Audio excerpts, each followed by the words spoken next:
So some of the initiatives we've done is it started with an audit through Willoughby Council a number of years ago, and through that we were able to set up some ideas as to a plan that we could move towards. We started with things such as encouraging low waste lunches and teaching families other alternatives to use than plastics.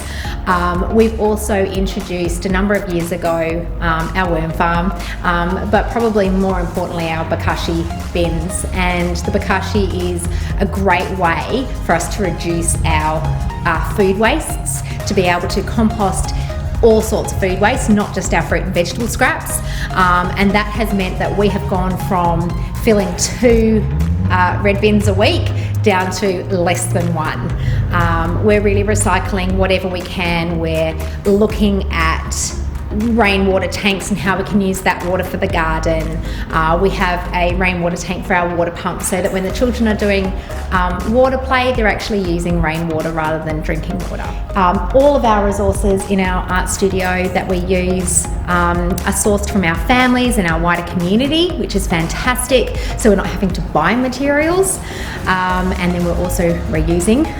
We also get a lot of our resources from reverse garbage. So we have our loose parts outside where we can gather materials that we're saving from landfill and the children are able to use in a really open-ended way. One of the initiatives we're looking forward to in the future is possibly moving to solar power.